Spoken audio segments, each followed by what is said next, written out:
गरीब की भूख। एक दिन ठेले पर भार अधिक होने के कारण रामू उसे ठीक से संभाल नहीं पाया और तेज से आती हुई ट्रक से भिड़ गया। अगले ही पल उसकी मौत हो गई और उसके पीछे रह गई उसकी पत्नी जानकी और दो छोटे छोटे बच्चे गुड्डी और गुड्डू।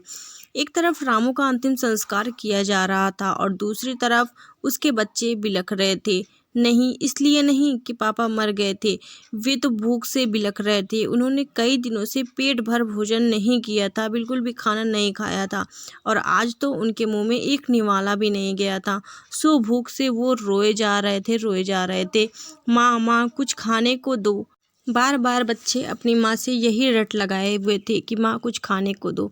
कोई पत्थर दिल ही होता जो इस दृश्य को देखकर पसीज जाता। पड़ोसियों को भी दया आ गई, अगल बगल के खाना आ गया। अगल बगल के लोगों ने, पास पड़ोसियों ने ला करके बच्चों को खाना दे दिया। बड़े दिनों के बाद आज गुड्डी और गुड्डू पेट भर के भोजन किए। अजीब विरोधाभास था। एक तरफ लोग रामू की मौत पर दुख व्यक्त कर रहे थे, वहीं दूसरी तरफ उसके बच्चे बड़े चाव से भोजन कर रहे थे। जानकी ने अगले कुछ दिन इसी तरीके से उधार लेकर और इधर उधर से मांग मांग कर अपना और बच्चे का पेट पाला। लेकिन ये कब तक चलता? ऐसा लोग कब तक करते? कब तक लोग जानकी की मदद करते, उनके बच्चों की मदद करते? कब तक लोग भोजन देते? जानकी पागलों की तरह काम की खोज में इधर उधर भटकने लगी, लेकिन तमाम कोशिशों के बावजूद भी किसी ने उसे काम पर नहीं रखा और न ही किसी ने उसे काम दिया।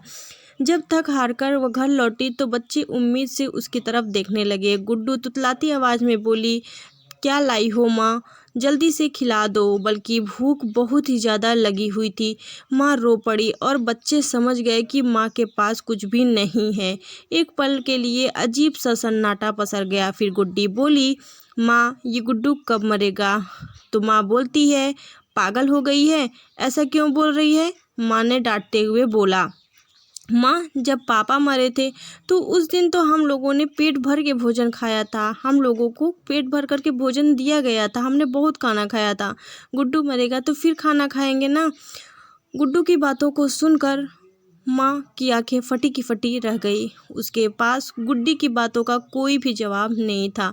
दोस्तों, सिर्फ एक कहानी नहीं है ये, सिर्फ एक कहानी नहीं है, ये दुनिया के करोड़ों लोगों की हकीकत है। इस पर गौर कीजिएगा। जिस खाने को हम थाली में ऐसे ही छोड़ देते हैं, उसकी कीमत को समझिए।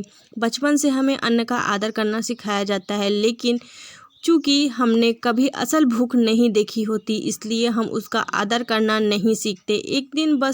एक दिन भूखा रह करके देखिएगा और आप करोड़ों लोगों का दर्द समझ जाएंगे कि लोग किस तरीके से भूखे रहते हैं।